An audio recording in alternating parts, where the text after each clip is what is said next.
మరి నిర్గమకాండాన్ని మనం చదువుకున్నాం కదా. నిర్గమకాండము 33వ అధ్యాయాన్ని మనం చూసాం. 33వ అధ్యాయాన్ని మనం చూసినప్పుడు అక్కడ మనము మోషే గారు మనకు కనబడతా ఉన్నారు. ఆయన మరి దేవుని యొక్క మంద సమూహమును తీసుకెళ్ళి ఆ యొక్క దేవుని యొక్క గుడారమును ఆయన తీసుకెళ్ళి 33వ అధ్యాయము 7వ వచనాన్ని మనం చూద్దాం.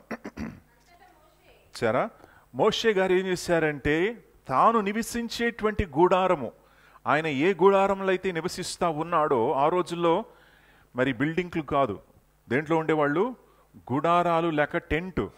ఈ టెంట్లకు నివసించేవారు. ఎందుకంటే ఎప్పుడు కావాలంటే దాన్ని ఏం చేయొచ్చు, సర్దుకొని వెళ్ళిపోవచ్చు.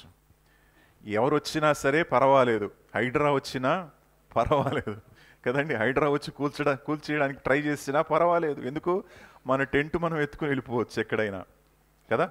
సో దేవుని నామానికి మహిమ కలుగును గాక. సో ఈ రీతిగా గుడారమును వేసుకుంటూ వారు ప్రయాణం చేస్తూ ఉన్నారు. గుడారమును మరి ప్రయాణం చేస్తూ ఉన్నప్పుడు మరి మోషే గారు సడన్గా ఒకరోజు ఏం చేశాడంటే తన గుడారాన్ని తీసుకెళ్ళి దూరం వెళ్ళిపోయాడు.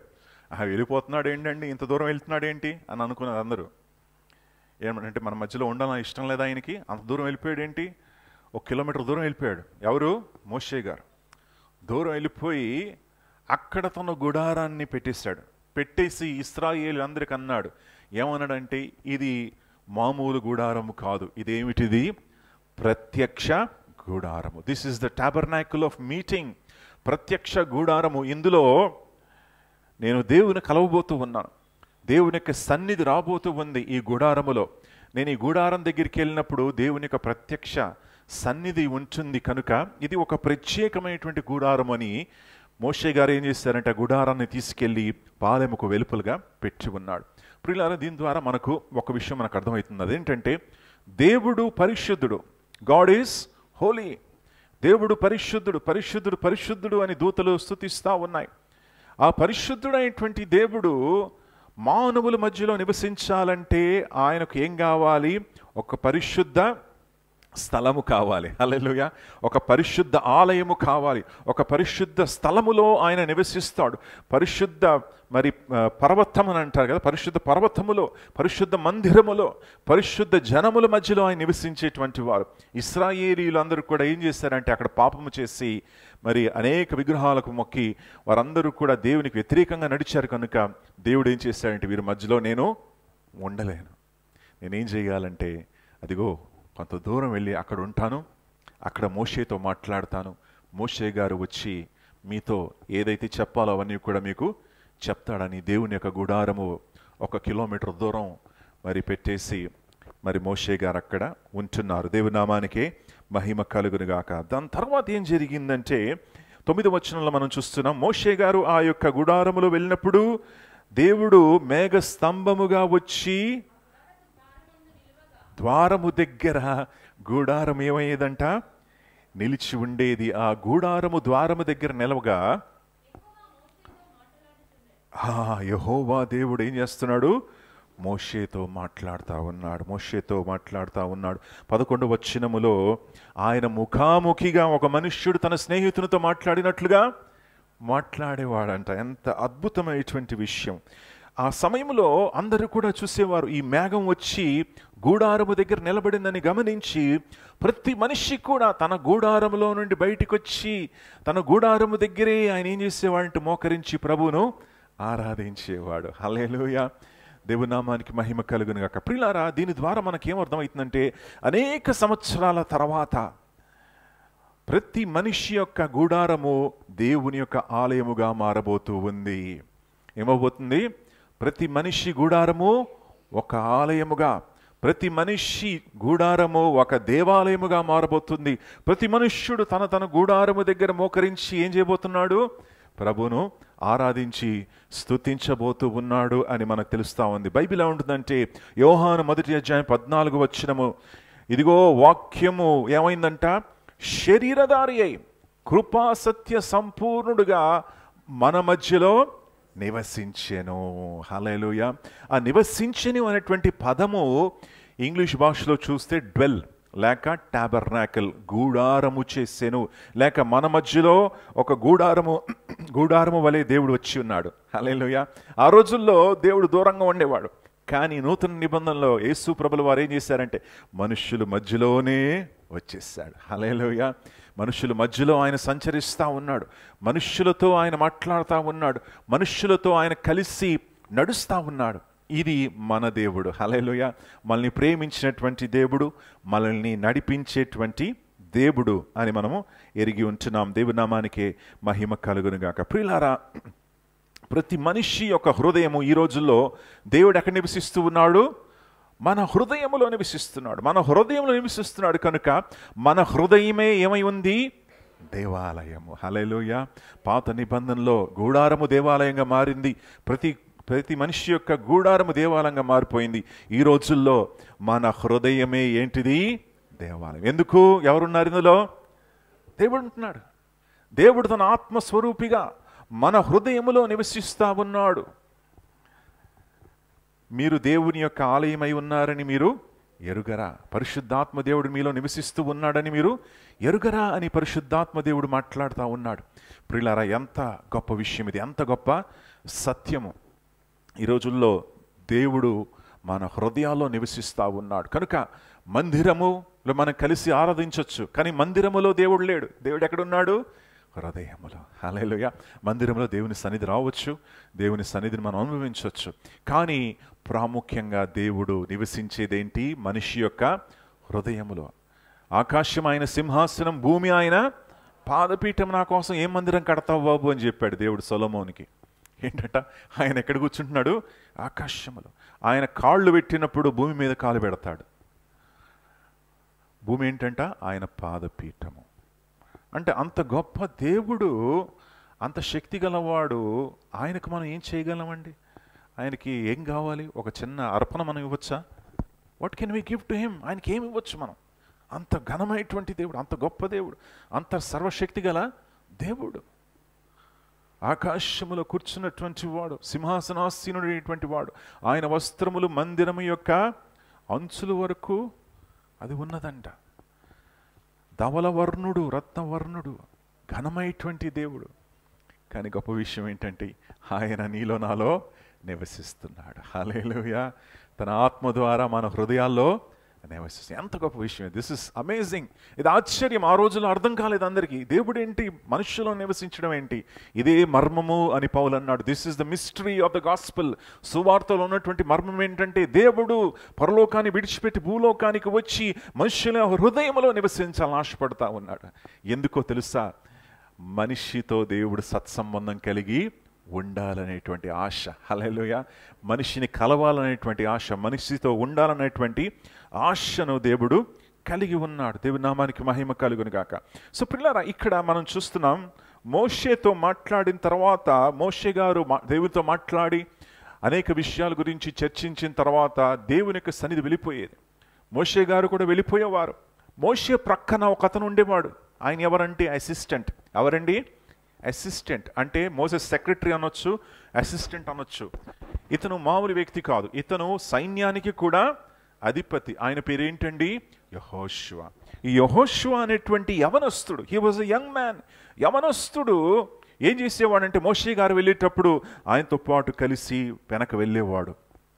మోషే గారు మరి భోజనం చేసిన తర్వాత యెహోషువ గారు నీళ్లు పోసేవారు చేతుల మీద. మోషే గారికి ఏమైనా కావాలంటే పరిగెత్తుకుంటూ వెళ్ళి ఎవరు తీసుకొచ్చేవారు? యెహోషువ కదా.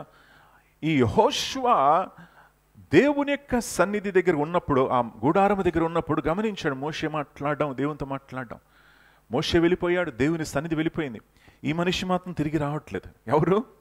యెహోషువ. హల్లెలూయా. యెహోషువ మాత్రం అక్కడే ఉండిపోతున్నాడు. అందరూ అంటున్నారు, యెహోషువ బాబు వచ్చేసేయ్. మోషే వచ్చేసాడండి, తన కూడా ఇంటికి వచ్చేసాడు. దేవుని యొక్క మరి ఆ మేఘస్తంభం వెళ్ళిపోయింది, నువ్వు మాత్రం రావట్లేదు ఎందుకు అంటే, అయ్యా నేను ఇంకా దేవుని సన్నిధి ఇక్కడ ఉంది, నేను ఉంటాను ఇక్కడ, ఇంకొంతసేపు ఉంటాను. హల్లెలూయా. ఇంకా ప్రభువా నీ సన్నిధిలో నేను ఉంటాను అని ఆశ కలిగి ఉన్నటువంటి యవనస్తుడు. చూసారా? ఆ యొక్క 11 వచనాన్ని మనం చదువుదాం. ఒక యవనస్తుడు, హీజ్ అ యంగ్ మ్యాన్, 30 సంవత్సరాలు ఉండొచ్చు, 35 ఉండొచ్చు. యవనస్తుడు గుడారములో నుండి వెలుపలికి ఆయన అక్కడే ఉన్నాడు. హల్లెలూయా. ఎందుకంటే దేవుని సన్నిధి అంత గొప్పది. దేవుని సన్నిధిలో ఆనందం ఉంది, దేవుని సన్నిధిలో సంతోషం ఉంది, దేవుని యొక్క సన్నిధిలో విజయం ఉంది. అవన్నీ కూడా యెహోషువ చూసి ఇక్కడే ఉండిపోతాను రా బాబు అన్నాడు. హల్లెలూయా. Praise the Lord. ఈ విషయాన్ని ఎవరు గమనించారో తెలుసా? దేవుడు గమనించాడు. దేవుడు గమనించి చూశాడు, ఈ యవనస్తుడు నా గుడారములోనే ఉంటున్నాడు, బయటికి రావట్లేదు. సమూయేలు లాంటివాడు. సమూయేలు తెలుసు కదా, దేవుని మందసము దగ్గరే పడుకునేవాడు. దేవుని మందసము పెట్టి అక్కడ పక్కన ఉంటే దాని పక్కన పడుకునేవాడు. రాత్రి వేళ దేవుడు వచ్చి సమూయేల్ సమూయేల్ అని పిలిచాడు. హల్లెలూయా. పిలిచినప్పుడు ఎవరు పిలుస్తున్నారో ఆయనకు తెలియదు. లేచి పరిగెత్తుకుంటూ పక్క గదిలో ఉన్నటువంటి యాజకుడు ఏలీ దగ్గరికి వెళ్ళాడు. అయ్యా ఏలీ గారు, పిలిచారా? రాత్రి 3 గంటలండి, ఇప్పుడేం పిలిచారు? నీళ్లు కావాలా మీకు? ఏం కావాలంటే, బాబు నేను పిలవలేదు నాన్న, నువ్వు వెళ్ళి పడుకో. వెళ్ళి పడుకున్నాడు. కొద్దిసేపు అయ్యాక మరలా అదే స్వరము. ఏంటా స్వరము? సమూయేల్ సమూయేల్. మరలా లేచాడు. లేచి పరిగెత్తుకుంటే వెళ్ళి, ఖచ్చితంగా ఏలీ గారు, నాకు తెలుసు, ఇప్పుడు మాత్రం మీకు నీళ్లు కావాలో ఏదో అవసరం ఉంది, మీకు చెప్పండి, నేను చేస్తానని చెప్పాడు. అంటే నేను కాదు బాబు, నేను పిలవలేదే అని ఆలోచించాడు. ఎవరు? యాజకుడైనటువంటి ఏలీ ఆలోచించి అన్నాడు, బాబు ఇది ఖచ్చితంగా దేవుని స్వరం, దేవుడు నేను పిలుస్తా ఉన్నాడు. మరలా నీకు ఆ స్వరం వినిపించినప్పుడు నువ్వు ఏం చెప్పాలి? చిత్తగించు ప్రభువా, నీ దాసుడు ఆలకించుచున్నాడు అని చెప్పాడు. అలా సమూయేలుకి మరలా స్వరం వినిపించింది. సమూయేలు సమూయేలు అని స్వరం వినిపించినప్పుడు కుమారుడు లేచి, చిత్తగించు ప్రభువా, నీ దాసుడు ఆలకించుచున్నాడు అని అన్నప్పుడు దేవుడు సమూయేలుతో మాట్లాడుతున్నాడు. హల్లెలూయా. Praise the Lord. ఆ యవనస్తునితో మాట్లాడాడు. ఆ చిన్న కుమారుడితో దేవుడు మాట్లాడాడు. దేవునికి పెద్ద చిన్న లేదండి. దేవుడు ఎవరినైనా వాడుకుంటాడు. దేవుడు మనం చూసేది మన డిగ్రీ కాదు, మన క్వాలిఫికేషన్ కాదు, మనకున్నటువంటి హోదా కాదు, మనకున్నటువంటి గొప్పతనం కాదు, మనకున్నటువంటి జ్ఞానము కూడా కాదు. దేవుడు దేని చూస్తాడు చెప్పండి? హృదయము. Hallelujah. He looks at the heart. ఆయన హృదయాన్ని చూసేటువంటి వాడు. ఎప్పుడు మర్చిపోకండి, ఆయన ఎప్పుడు కూడా మనకున్నటువంటి నాలెడ్జ్, మనకున్నటువంటి టాలెంట్స్, మనకున్నటువంటి అబిలిటీస్, మనకున్నటువంటి గొప్పతనం, మనకున్నటువంటి డబ్బు, హోదా, ఇవన్నీ కూడా పట్టించుకోడు. Hallelujah. He only looks at your heart. నీ హృదయాన్నే గమనిస్తున్నాడు. ఎలాంటి హృదయం నువ్వు కలిగి ఉన్నావు? ఆయనకి ఏం కావాలంటే లోబడేటువంటి హృదయం కావాలంతే. హల్లెలూయా. ఆయనకి ఎలాంటి హృదయం కావాలంటే విధేయుడైనటువంటి హృదయం కావాలి. ఎలాంటి హృదయం కావాలంటే తగ్గింపు కలిగినటువంటి హృదయం మాత్రమే ఆయనకు కావాలి. అది ఉంటే చాలు, నీతో మాట్లాడతాడు ఆయన. హల్లెలూయా. నిన్ను వాడుకుంటాడు, తన కార్యాన్ని నీలో జరిగిస్తాడు. సో యెహోషువలో ఆ కార్యాన్ని, ఆ గుణాన్ని చూశాడు. ఎవరు? దేవుడు. యెహోషువలో చూసి, ఇదిగో ఈ యవనస్తుడిని నేను ఏం చేయబోతున్నాను, రాబో దినాల్లో నేను వాడుకుంటాను ఇతన్ని. హల్లెలూయా. నా మందిరములోనే ఉన్నాడు, నా సన్నిధిలోనే ఉంటున్నాడు, నాతోనే ఆయన కలిసి నడుస్తున్నాడు, కనుక ఏ యవనస్తునితో నేను మాట్లాడబోతున్నాను అంటున్నాడు దేవుడు. దేవుడి నామానికి మహిమ కలుగునుగాక. సో మోషే గారు ఏం చేశారంటే 13వ వచనములో దేవునితో ఒక మాటను చెప్తా ఉన్నాడు. ఒకసారి చూద్దాం. దయచేసి నీ మార్గములు నాకు తెలుపుము. సో మోషే కోరుకున్నటువంటి ఒక్క విషయం ఏంటో చెప్పండి. అక్కడ ఏం కోరుకుంటున్నాడు? నీ మార్గములు నాకు తెలియచేయము. ఇంగ్లీష్లో ఏముందంటే show me now your way. నీ మార్గాన్ని నాకు తెలియపరచు. 103వ కీర్తన 7వ వచనాన్ని చూడండి అమ్మా. 103:7. ఆయన మోషేకు తన మార్గమును తెలియచేశాడు, అడిగాడు, ప్రార్థించాడు, ప్రభువా నీ మార్గమును నాకు తెలియపరచు అన్నప్పుడు దేవుడు ఏం చేశాడంట? 103వ కీర్తన 7వ వచనములో తన మార్గమును మోషేకు తెలియపరిచాడు. రెండవది, ఇశ్రాయేలు వంశస్థులకు చూసారా? ఆలోచించండి. మోషేకి ఏం చూపిస్తున్నాడు? తన మార్గములు. ఇశ్రాయేలుకి ఏం చూపిస్తున్నాడు? తన క్రియలు. ఒకవైపు ఏముంది? మార్గం ఉంది. ఒకవైపు ఏముంది? క్రియలు ఉన్నాయి. మోషేకి ఏం చూపిస్తున్నాడు అంటే తన మార్గాన్ని చూపిస్తున్నాడు. ఇశ్రాయేలుకి ఏం చూపిస్తున్నాడు అంటే తన క్రియలు మాత్రమే చూపిస్తా ఉన్నాడు. ప్రియులారా, మోషే దేన్ని వెతికాడు? క్రియలు వెతికాడా, మార్గాన్ని వెతికాడా? మార్గాన్ని వెతికాడు. మోషే నీ క్రియలు చూపించు అని అడిగాడా? అడగలేదు. ప్రభువా నీ యొక్క క్రియలు కనపరచు అని అన్నాడా? అనలేదు. మోషే గారు అన్నటువంటి మాట ఏంటంటే, షో మీ యువర్ వే, నీ మార్గము నాకు చూపించు. ఇశ్రాయేలు ఏమన్నదో తెలుసా? నీ క్రియలు నాకు చూపించు. ఇశ్రాయేలీలు ఏమన్నారు? షో అస్ యువర్ యాక్ట్స్, నీ క్రియలు మాకు చూపించు, నీ క్రియలు చూపిస్తే మాకు చాలు. సరే, నీ క్రియలు కావాలా, చూపిస్తానని చెప్పి దేవుడు ఏం చేశాడు? అద్భుతాలు చూపించాడు. ఎర్ర సముద్రాన్ని 2 పాలు చేశాడు. హల్లెలూయా. పరలోకం నుండి మన్నాని కురిపింప చేశాడు. ఆకలిగా ఉన్నప్పుడు ఆయన ఆకలి దప్పికలు తీర్చాడు. చేదైనటువంటి మారాను మధురంగా మార్చాడు. పాము కాటేసినప్పుడు ఏం చేశాడు? వారిని స్వస్థపరిచాడు. గొప్ప గొప్ప కార్యాలు ఇశ్రాయేలుకు చూపించాడు. కానీ ఒక విషయం తెలుసా? ఒక్కళ్ళు కూడా రక్షణ పొందుకోలేదు. ఎవరు? ఇశ్రాయేలీలు. Not 1 person went into Canaan. మార్గాలు తెలిస్తే సరిపోదు, క్రియలు తెలిస్తే సరిపోదు. క్షమించాలి, క్రియలు తెలిస్తే సరిపోదు. ఈ రోజుల్లో ప్రజలందరూ కూడా ఏం కావాలి? క్రియలు కావాలి. ప్రజలకు ఏం కావాలంటే they want to see something great. ఏదో గొప్ప విషయం చూడాలి, ఏదో అద్భుతం నేను చూడాలి, ఏదో ఆశ్చర్యకార్యం జరగాలి, ఆశ్చర్యకార్యాలు చూడాలి అని ఆశపడుతున్నారు. హల్లెలూయా. ప్రియులారా, డోంట్ రన్ బిహైండ్ మిరకల్స్. ఆశ్చర్యకార్యాల వెనకాల పరిగెత్తకండి. హల్లెలూయా. దేవుడు కార్యం చేస్తాడు, తన సమయంలో కార్యం చేస్తాడు. నువ్వు ఏం చేయాలి? దేని వెనకాల పరిగెత్తాలి? తన మార్గము వెనకాలను తన మార్గములో నువ్వు నడవాలి. హల్లెలూయా. అద్భుతాలని పరిగెత్తకండి. హల్లెలూయా. దేనికోసం వెళ్ళండి? ప్రభువా నీ మార్గాన్ని నాకు చూపించు. Show me your way, teach me your path. నీ మార్గము నాకు చూపించు. ఇశ్రాయేలు ఎప్పుడు కూడా అద్భుతాలు ఎదురు చూశారు. యేసయ్య దగ్గర కూడా వచ్చి చెప్పారు. సిలువ మీద ఉన్నప్పుడు కూడా అడిగారు, ఇదిగో నువ్వు సిలువ నుంచి కింద దిగే, ఆటోమేటిక్గా నేను నమ్మేస్తాం, నువ్వు దేవుడని నమ్మేస్తాం. ఎవరికి? ఎవరంటున్నారు? ఇశ్రాయేలు. So they want miracles. వాళ్ళకి ఏం కావాలంటే అద్భుతాలు కావాలి, ఆశ్చర్యకార్యాలు కావాలి. ఓ అది జరిగిపోవాలి, ఇది జరిగిపోవాలి, ఇలా అయిపోవాలి.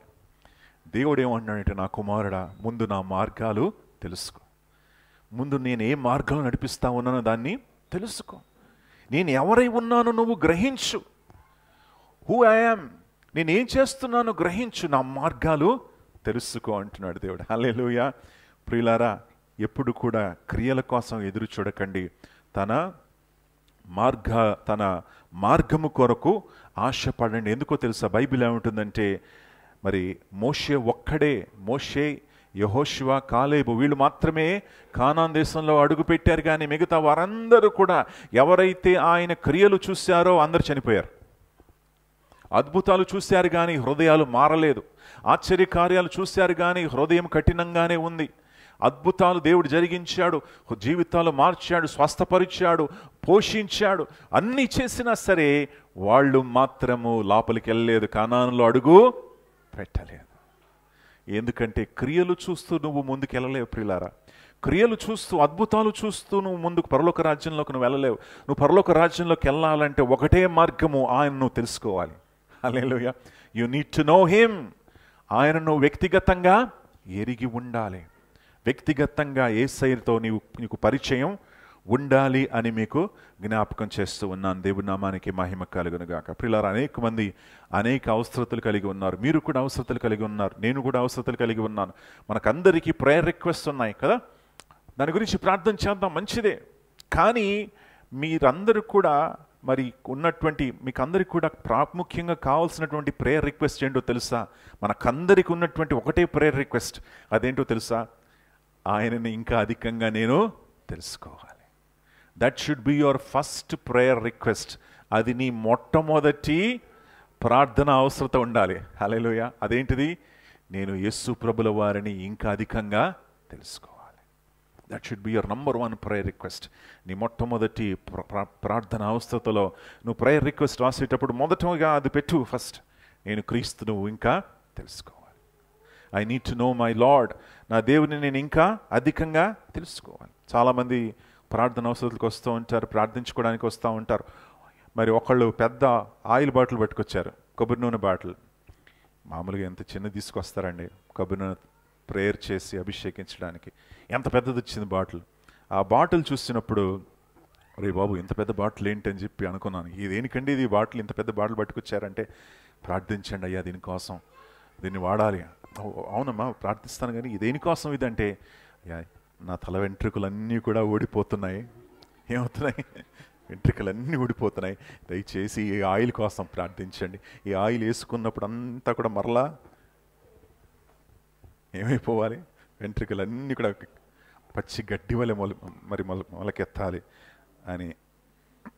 సో మనకు రకరకాల ప్రార్థన అవసరతలు ఉన్నాయి.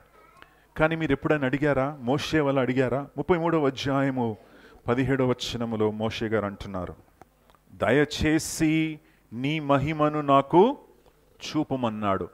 ప్లీజ్, దయచేసి అయ్యా దయచేసి నీ మహిమను నాకు చూపు. అంటే ఎంతగా మోషే దేవుని కోసం ఆశపడ్డాడో ఒకసారి చూడండి. దయచేసి నీ మహిమను నాకు చూపించు అంటే, మోషే నీకు దేవుని మహిమ చూడలేదా? నువ్వు చూసావు కదా. దేవుడు ఆ అగ్ని పదంలో నుండి నీతో మాట్లాడాడు, చూసావు కదా. దేవుడు ఎర్ర సముద్రాన్ని 2 పాలు చేశాడు, చూసావు కదా. దేవుడు మరి 40 రోజులు ఆ కొండ మీద ఉండి నీతో మాట్లాడాడు, గమనించావు కదా. మరలా ఎందుకు అడుగుతున్నావు? ఎవరు? మోషే. మనం అడిగినప్పుడు మోషే ఏమంటున్నాడంటే, ఒక్కసారి మరలా నేను చూడాలి, నీతో నేను మాట్లాడాలి, నీవెవరై ఉన్నావో నేను ఎరిగి ఉండాలి అని మోషే ప్రార్థిస్తూ ఉన్నాడు. హల్లెలూయా. ప్రియులారా, ఎంత ధైర్యం మోషేకి! ఒకసారి చూడండి, ఆ దేవుణ్ణే చూడాలని ఆశపడుతున్నాడు. అంటే బైబిల్ ఏమో తెలుసా, మన కళ్ళతో ఆయన చూడలేం. మనం we cannot see him with this eyes. ఈ యొక్క కళ్ళతో మనం దేవుని చూడలేము. ఎందుకంటే ఆయన తేజోమయమైనటువంటి వెలుగులో ఆయన నివసిస్తున్నాడు. He is in the light. వెలుగులో ఉన్నాడు. ఆ వెలుగులోను వెళ్ళి చూసినట్లయితే నీ కళ్ళు గుడ్డైపోద్ది, కళ్ళు మరి కరిగిపోతాయి అన్నమాట. అంత పవర్ఫుల్ లైట్స్లో ఆయన నివసిస్తూ ఉన్నాడు. ఆ అదృశ్య దేవుడు వెలుగులో ఉన్నాడు. హల్లెలూయా. సో మోషే గారు మాత్రం ఏమన్నారంటే, అయ్యా ఒక్కసారి మరలా మీరు వెలుగులో ఉన్నారు పర్వాలేదు, కానీ నేను మిమ్మల్ని చూడాలి. అంటే దేవునికి మోషేకి ఏముంది? చక్కటి అనుబంధం ఉంది. అందుకే 13వ అధ్యాయములో 11వ వచనములో మోసెస్ ఇంకా దేవుడు ఎలా ఉన్నారంట? మంచి ఫ్రెండ్స్ లాగా ఉన్నారు. చూసారా ఎంత మంచి స్నేహితులు అంట వాళ్ళు, మంచి ఫ్రెండ్స్. దేవుడు మోషేతో ఎలా మాట్లాడాడంటే, తన స్నేహితుడు ఎలా మాట్లాడతావు నువ్వు? చాలా సీరియస్గా మాట్లాడతావా? లేదు. ఎలా మాట్లాడతావు? సరదాగా మాట్లాడతావు, హ్యాపీగా మాట్లాడతావు కదా. అందుకే మోషే ధైర్యం తెచ్చుకొని ఏమన్నాడంటే, నేను చూడాలి అంటాడు. హల్లెలూయా. మోషే గారు ఏమడిగారండి? అంత కష్టమైనటువంటి విషయం అడిగారు. అయినా సరే పర్వాలేదు, నేనేం చేస్తానంటే, ఐ విల్ షో యూ, నేను చూపిస్తాను నీకు. నేనేం చేస్తానంటే, నా చెయ్యి అడ్డుగా పెడతాను, నిన్ను ఎక్కడ పెడతాను? బండ సందులో నిన్ను పెడతాను. బండ సందున, ఆ బండ చాటున నిన్ను పెట్టి నా చెయ్యిని అడ్డుగా పెడతాను. అడ్డుగా పెట్టిన తర్వాత, నా చెయ్యి తీసేసిన తర్వాత, నేను అలా వెళ్ళేటప్పుడు నువ్వు ఏం చూస్తావు? నా వెనక భాగాన్ని చూస్తావు అన్న దేవుడు అన్నాడు. హల్లెలూయా. మోషే గారు ఎంతగా కోరుకున్నారు దేవుని చూడాలని. అలాగే జరిగింది. దేవుడు ఆయన తీసుకెళ్ళి ఆ బండ సందులో పెట్టాడు. ఆ బండ సందులో పెట్టి దేవుడు దిగి వచ్చి ఆయన వెళ్తూ ఉన్నాడు. వెళ్ళేటప్పుడు ఏం చేశాడంటే, తన చెయ్యిని అడ్డు పెట్టాడంట. అడ్డు పెట్టి ముందుకు వెళ్ళిపోయినప్పుడు మోషే గారు ఏం చూశారు? దేవుని యొక్క వెనక భాగాన్ని చూశాడు. అలా చూసినప్పుడు ఒక విషయం జరిగింది. అదేంటో మనం చాలా జాగ్రత్తగా గమనించాలి. సో 34వ అధ్యాయము 6వ వచనం. అతని ఎదుట దాటి వెళ్ళుచు యెహోవా కనికరము, అతని దాటి వెళ్ళుచు యెహోవా కనికరమును, దయయు, దీర్ఘశాంతము, విస్తారము కలిగినటువంటి కృపా సత్యం కలిగినటువంటి దేవుడైనటువంటి యెహోవా. ఇంగ్లీష్ బైబిల్ ఏముంది తెలుసా? The lord. యెహోవా దేవుడు, యెహోవా దేవుడు అని 2 మార్లు ఉంది. హల్లెలూయా. ప్రియులారా, యెహోవా దేవుడు ఎవరో తెలుసా? ఆయన నిరంతరం ఉన్నటువంటి వాడు, ఆదియు అంతము లేనటువంటి వాడు, the self existing one, the only one who knows the past, the present and the future. భూత భవిష్యత్తు వర్తమానాన్ని ఎరిగినటువంటి ఏకైక దేవుడు ఆయన. హల్లెలూయా. ఆయన చిరకాలము నివసిస్తున్నటువంటి వాడు, ఆయనకు ఆదియు లేదు అంతము లేదు, ఆయన ఎల్లప్పుడూ నివసించేటువంటి నిత్య దేవుడు ఆయన. హీ ఈస్ గాడ్ ఆల్ మైటీ. యెహోవా దేవుడు, the Lord God. El Elyon అని అంటారు హెబ్రీ భాషలో. ఎల్ ఎల్యాన్, ఎల్ అంటే దేవుడు, లార్డ్ గాడ్, ఎల్యాన్ అంటే మరి దేవాది దేవుడు, ద లార్డ్ ఆల్ మైటీ అని ఉందన్నమాట. ఈ సర్వశక్తి గల దేవుడు మోషేకి ఎలా కనపరుచుకున్నాడంటే, మోషేతో కొన్ని మాటలు అంటున్నాడు. నేను ఎవరో తెలుసా మోషే అని అన్నాడు. ప్రియులారా, మీరు ఇంటర్వ్యూకి వెళ్ళినప్పుడు మొట్టమొదటి ప్రశ్న ఏం అడుగుతారో చెప్పండి. Tell me something about your self కదా. నీ గురించి కొన్ని మాటలు చెప్పు, నీ గురించి నువ్వు ఎవరై ఉన్నావు ఒకసారి చెప్పనంటాం కదా. Tell me something about yourself. That is the first question. అడిగేటువంటి ప్రశ్న. వాళ్ళు ఫస్ట్ నీ రెజ్యూమ్ చూసి ఏం చదివా బాబు, ఏమేమి కోర్సులు చేసావు అని అన్నారు. ఫస్ట్ నీ గురించి ఎవరు, నువ్వు ఎవరై ఉన్నావు వారికి కావాలి. Before they even go further, నువ్వు ముందుకు వెళ్ళే ముందు, ఏదైనా నీతో మాట్లాడే ముందు ఫస్ట్గా వాళ్ళకి ఏం కావాలో తెలుసా? నీవు ఎవరై ఉన్నావో వారు తెలుసుకోవాలి. They want to know who you are. నువ్వు ఎవరు బాబు, ఎవరు నువ్వు, నీ గురించి ఏమంటున్నావు, నువ్వు ఎక్కడి నుంచి వచ్చావు, నీ కుటుంబ సంగతి చెప్పు, నీ ఫ్యామిలీ గురించి చెప్పు కొంచెం, నువ్వేం చేస్తున్నావు, మరి ఇక్కడ ఎందుకు ఇంటర్వ్యూకి వచ్చావు. అలా ముందుగా నీ గురించి పరిచయం చేసుకోవాలని ఆశపడతారు. అలాగే మోషే గారు కూడా దేవుని ఏమని అడిగారంటే, ప్రభువా నీ గురించి కొంచెం పరిచయం చేసుకో అన్నాడు మోషే. అన్నప్పుడు దేవుడు చక్కగా పరిచయం చేసుకుంటున్నాడు.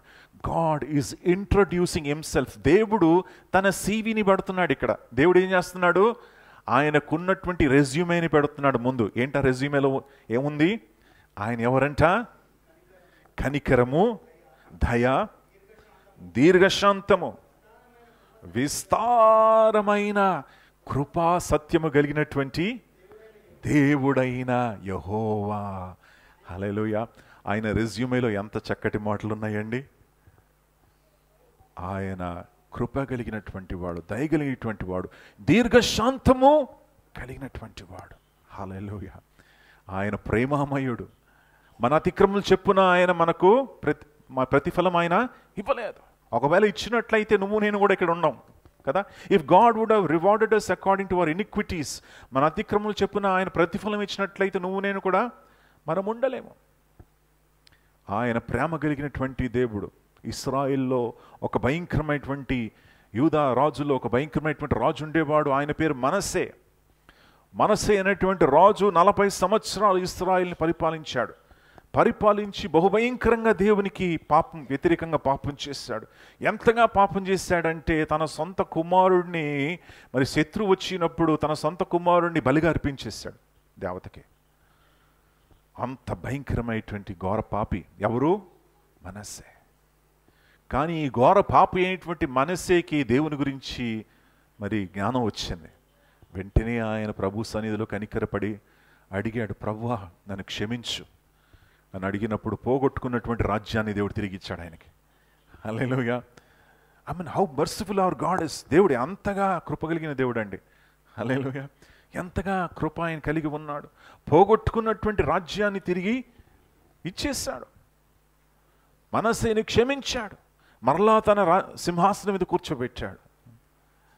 నినివే పట్టణస్థులు బహుభయంకరమైనటువంటి పాపం చేసేటువంటి వారు, దేవునికి వ్యతిరేకంగా నడిచినటువంటి ఇశ్రాయేల్ మీద యుద్ధము చేసి బహుభయంకరంగా ఇశ్రాయేల్ని చంపేసినటువంటి వారు ఎవరు? నినివే పట్టణస్థులు. అందుకే యోనా నినివేకి వెళ్ళమంటే నేను వెళ్ళనని చెప్పాడు ఆయన.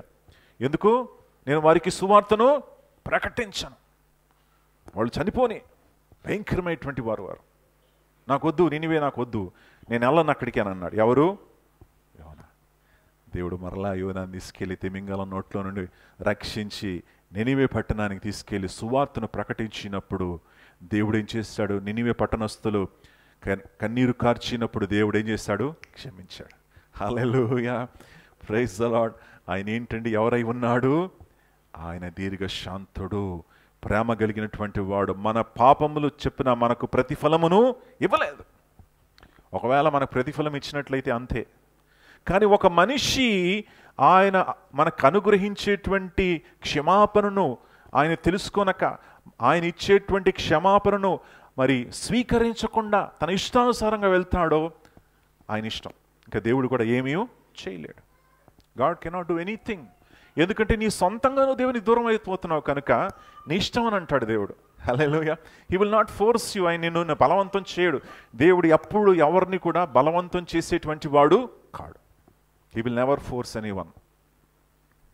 బలవంతం మనం ఎవరు కూడా బలవంతం చేయం. We will not force. God will not force anybody. If you want to accept him, ఆయన అంగీకరించాలంటే, ఆయన మార్గంలో నడవాలని నీకు ఆశ ఉంటే నువ్వు నడవచ్చు, లేదంటే నీ ఇష్టం. హల్లెలూయా. కనుక నువ్వు ఆయనకు దూరం అయితే ఖచ్చితంగా ఏముంటుంది, దాని ప్రతిఫలాన్ని నువ్వు అనుభవించాలి కదా. అందుకే మన దేవుడు కృప కలిగినటువంటి దేవుడు. మోషేకి ఈ దేవుని గురించి తెలుసుకోవాలని ఆశపడి ఉన్నాడు కనుక దేవుడు తాను మోషేకి కనపరుచుకున్నాడు. బైబిల్లో మరొక వ్యక్తి ఉన్నాడు. మరొక వ్యక్తి ఆయన దేవుని అడిగాడంటే ఒక మాట అడిగాడు. ఏంటో చెప్పండి? ప్రభువా, దుప్పి నీటి వాగుల కొరకు ఆశపడినట్లు నీకోసం నా ప్రాణము ఆశపడుచు ఉన్నది. మోషే ఎలా ఆశపడ్డాడో ఈయన కూడా దేవుని కోసం అంతగా ఆశపడ్డాడు. హల్లెలూయా. Lord, as the deer pants for the waters, so my soul pants for thee, my soul longs for God అని దావీదు చక్కటి పాట రాశాడు. చక్కటి కీర్తనకారుడు దావీదు. చూడండి ప్రియులారా, దేవుని వెతుకు వారికి ఆయన దొరుకుతాడు. వెతికే వారికి ఏం చేస్తాడు? ఆయన దొరుకుతాడు. తట్టే వారికి తలుపు తీస్తాడు. అనేక సంవత్సరాల కిందట భారతదేశంలో ఒక యవనస్తుడు ఉండేవాడు. ఆయన పేరు సుందర్. ఏంటంటే ఆయన పేరు సుందర్. పంజాబీ అతను. పంజాబ్ అమృత్సర్లో ఉన్నటువంటి యవనస్తుడు సుందర్ అనేటువంటి ఈ యవనస్తుడు తన జీవితంలో ఎన్నో కష్టాలు అనుభవించాడు, ఎన్నో శ్రమలు అనుభవించాడు.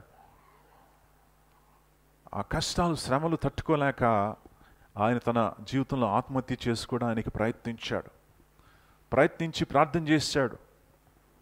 దేవుడు ఎవరో నాకు తెలియదు. ఒకవేళ దేవా నువ్వు నిజంగా ఎవరైనా నువ్వు దేవుడు ఉన్నట్లయితే మరి నాకు కనబడాలి, నేను చనిపోబోతున్నాను, నాకు కనబడి నన్ను రక్షించాలని చెప్పి రైలు పట్టాల దగ్గరికి వెళ్ళిపోయాడు. ఎవరు? సుందర్ అనేటువంటి యవనస్తుడు.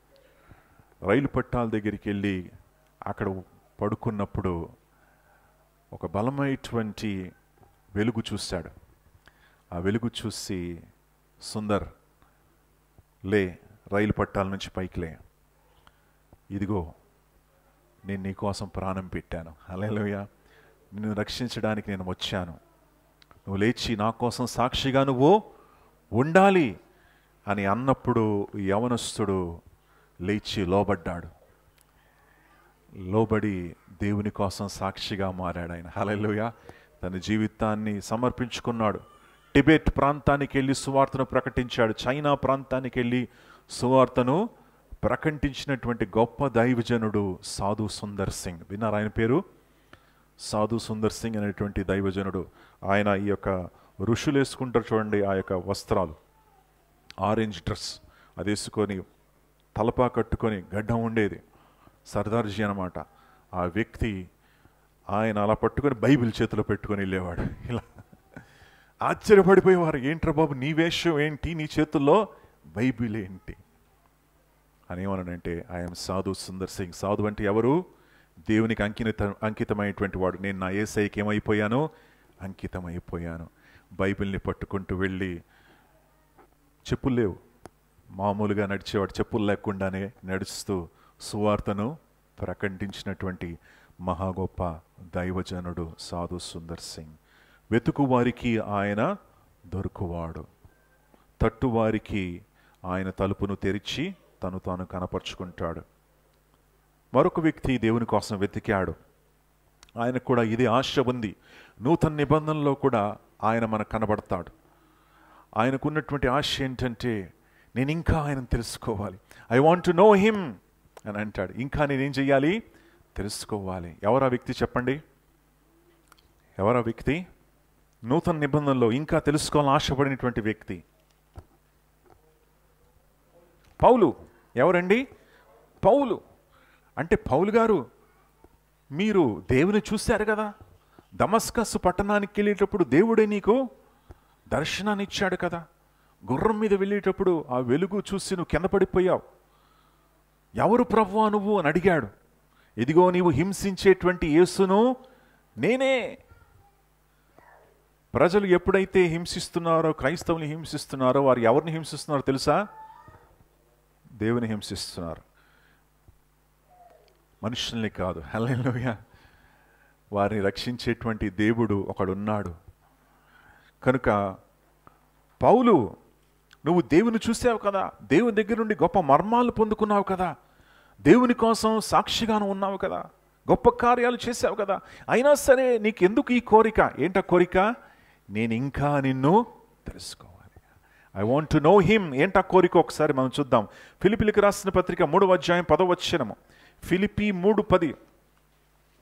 ఆయనను, ఆయన పునరుద్ధాన బలమును ఎరుగు నిమిత్తము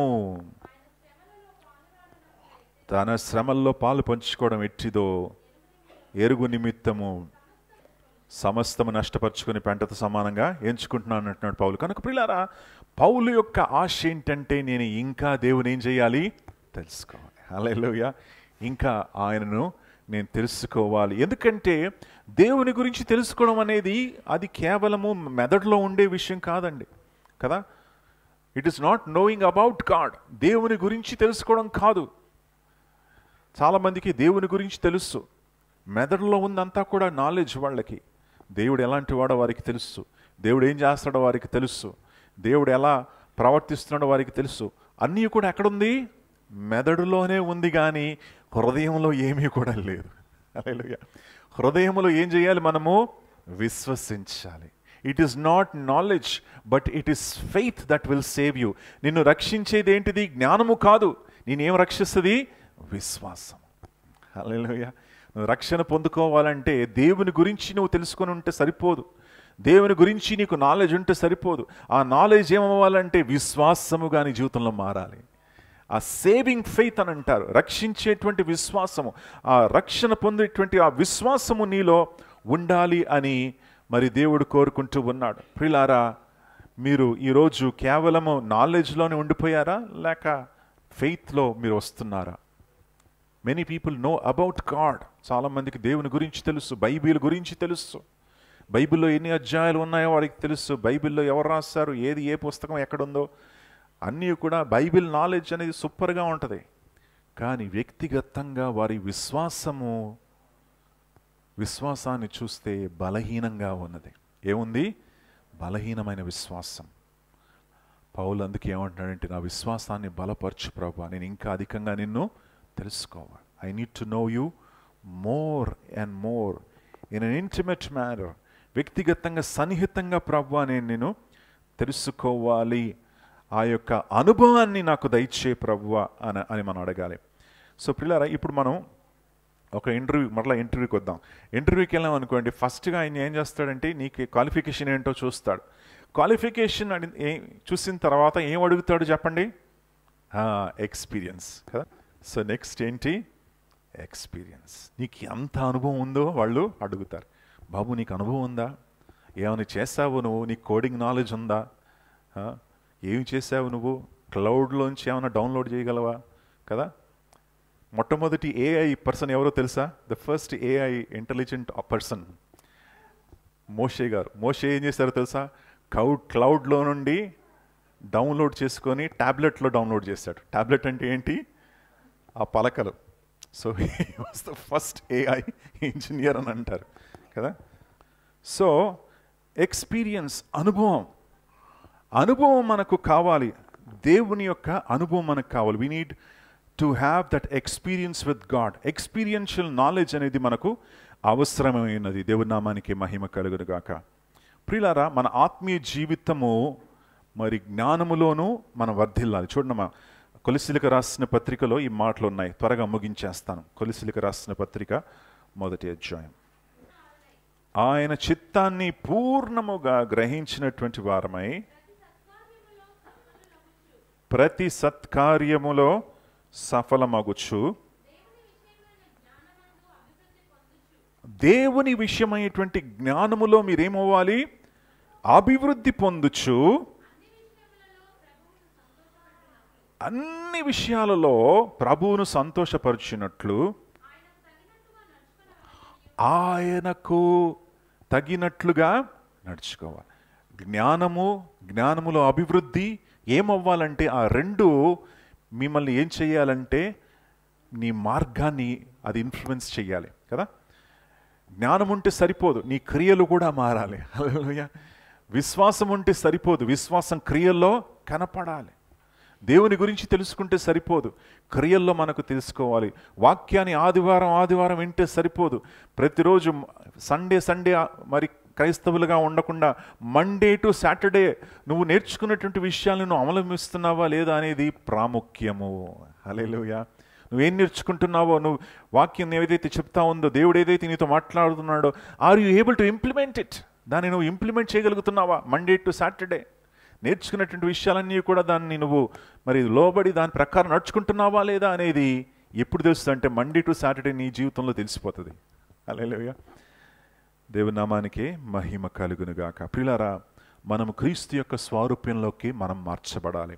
మోషే అడిగినటువంటి ప్రశ్న ఏంటంటే నేను దేవుని స్వారూప్యంలోకి మార్చబడాలి. మోషే దేవునితో మాట్లాడిన తర్వాత కొండ నుండి కింది దిగి వచ్చినప్పుడు ఆయన ముఖాన్ని చూడలేకపోయారంట. ఈ ఎల్ఈడి లైట్ ఉంది కదండి, డైరెక్ట్గా దాన్ని చూడొచ్చా? మీరు చూడలేరు. మీరు ఏం చేయాలి? ఇలా పెట్టుకోవాలి. ఆయన ముఖము ఆ ఎల్ఈడి లైట్ వలె వెలుగుతూ ఉంది.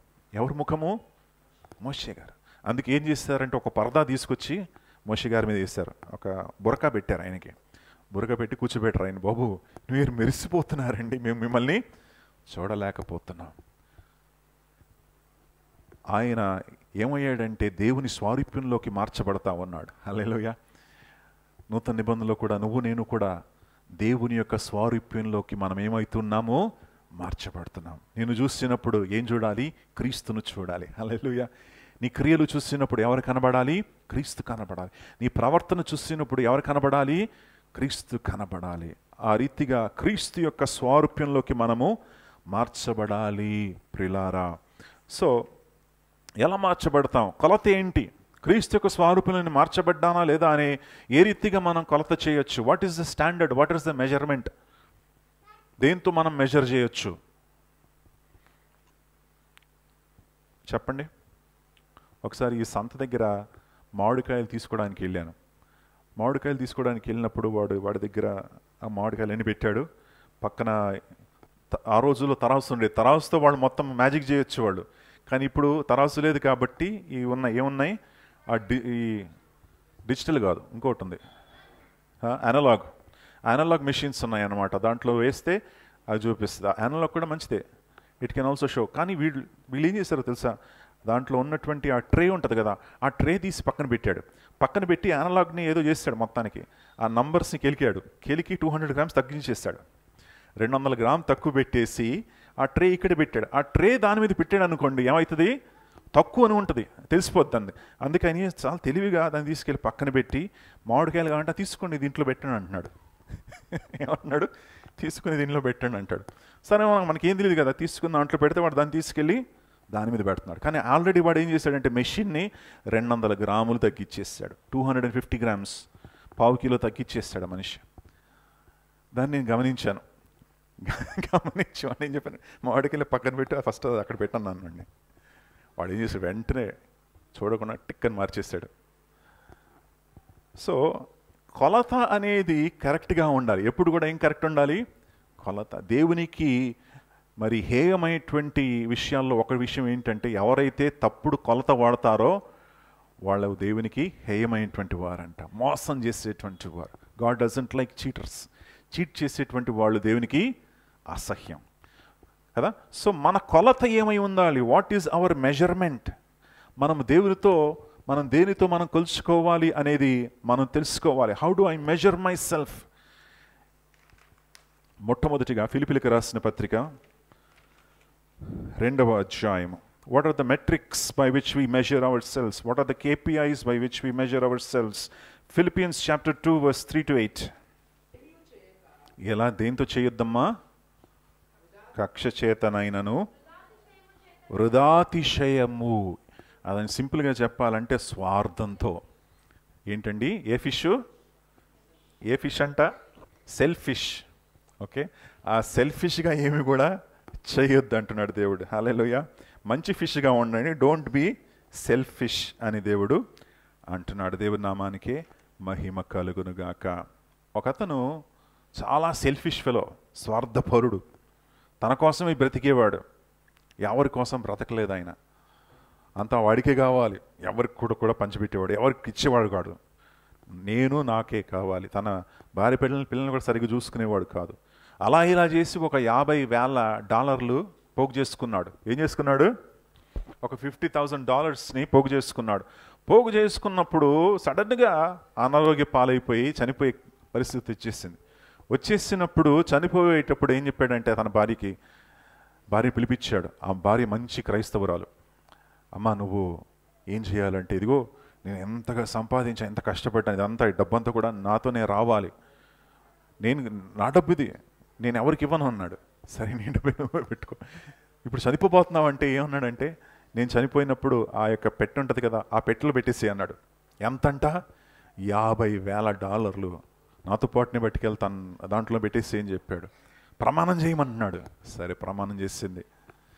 చనిపోయాడు మనిషి. చనిపోయిన తర్వాత ఆ సమాధి పెట్టెను మూసేస్తున్నారు. మూసేటువంటి టైంలో ఆమె ఏం చేసిందంటే తీసుకెళ్ళి ఒక కవర్ దాంట్లో వేసినప్పుడు ఆమె స్నేహితురాలు పక్కనుంది. ఏం చేసావు నువ్వు?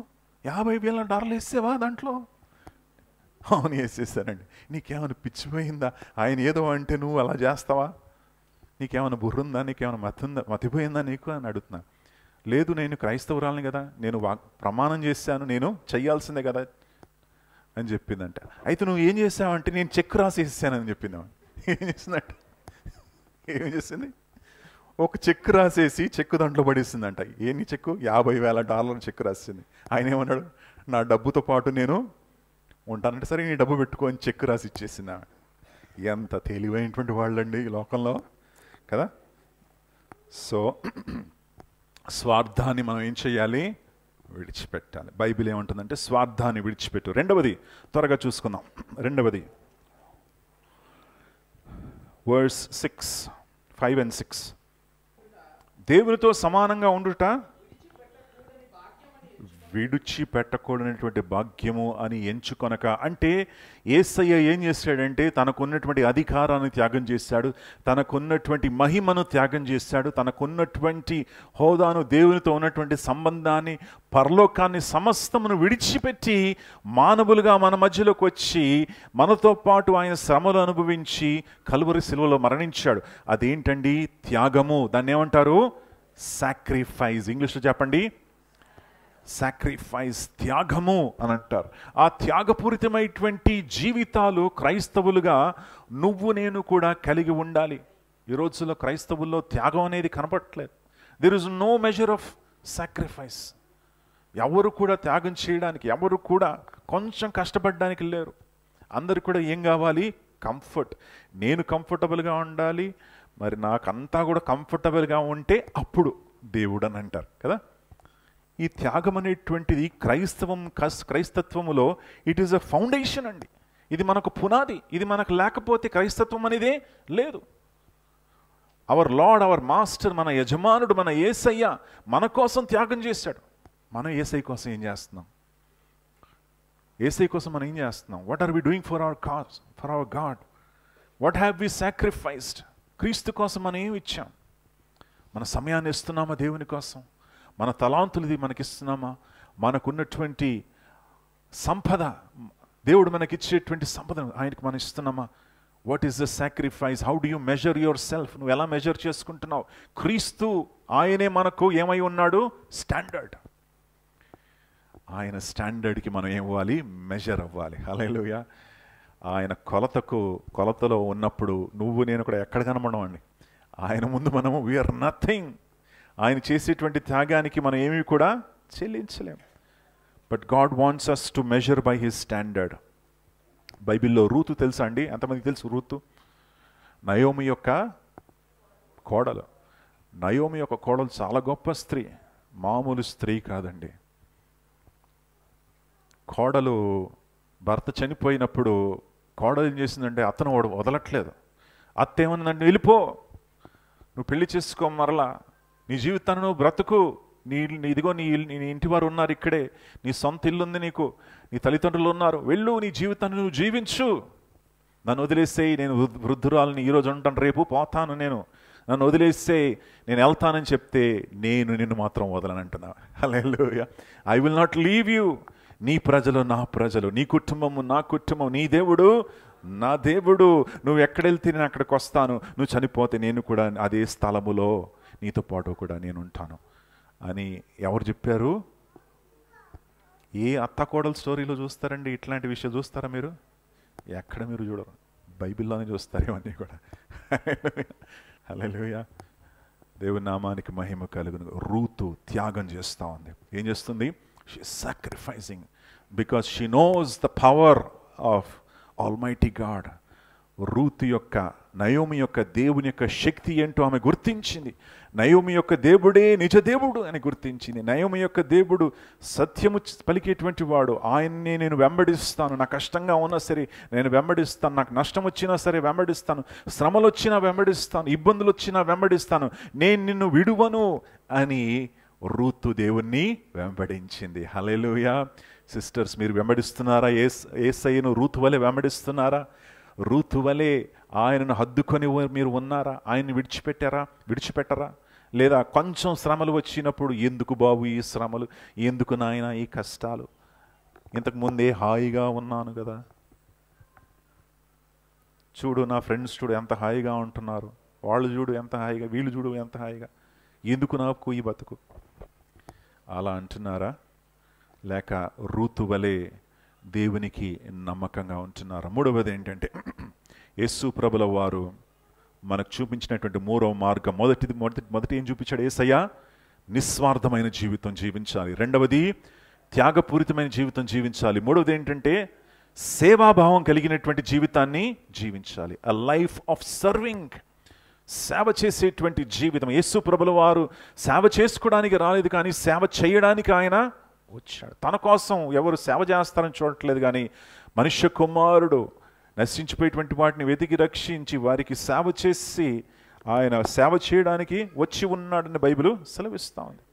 కనుక ప్రియులారా, యేసయ్య కలిగినటువంటి మనస్తత్వం మనం కూడా కలిగి ఉండాలి. అదేంటంటే,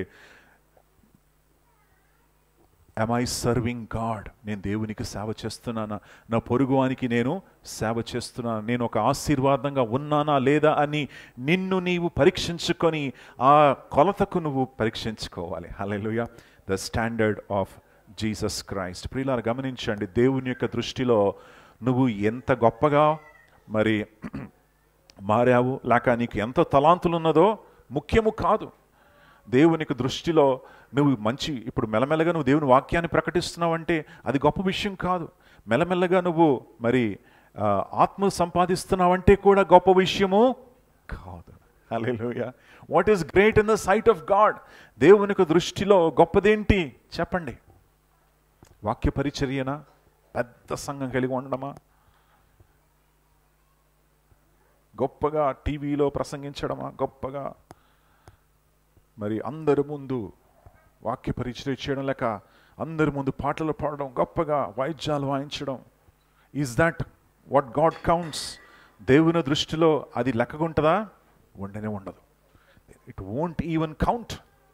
లెక్క కూడా దేవుడు చెయ్యడు. దేవుని దృష్టిలో ఏముందంటే నిస్వార్థమైన జీవితం. హల్లెలూయా. నిస్వార్థంగా జీవిస్తూ ఉన్నాడా? త్యాగపూరితమైన జీవితాన్ని జీవిస్తూ ఉన్నాడా? సేవాభావం కలిగి జీవిస్తూ ఉన్నాడా? సమర్పించబడినటువంటి జీవితాన్ని జీవిస్తున్నాడా? క్రీస్తు యొక్క శ్రమల్లో పాలిభాగస్తుడుగా కలిగి ఉంటున్నాడా లేదా అని దేవుడు గమనిస్తాడు. హల్లెలూయా. ఈ 5 విషయాలు మర్చిపోకండి. ఆ 5 విషయాలలో మనల్ని మనము we have to measure our selves by these things, by these 5 qualities.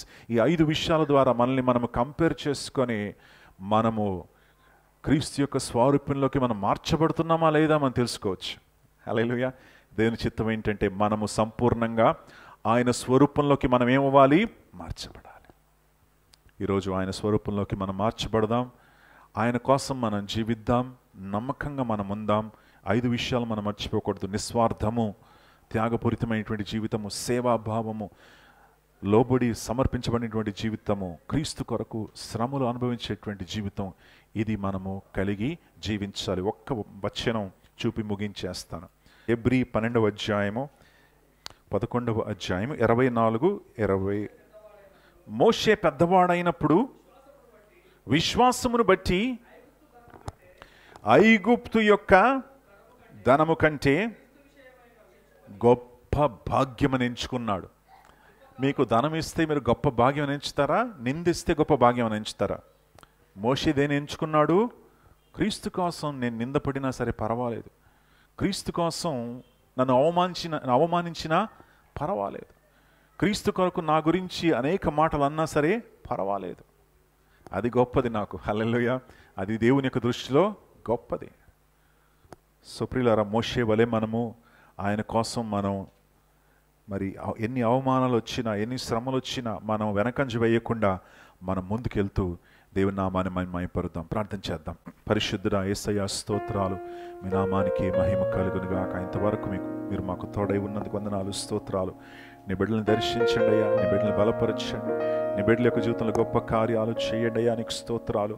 ప్రాముఖ్యంగా తండ్రి, నీతో సన్నిహితమైనటువంటి సంబంధాన్ని మేము కలిగి జీవించాలి ప్రభువా. ఇదిగో ప్రభువా, మాలో తండ్రి ఉన్నటువంటి లోపాలను సరిచేయండి.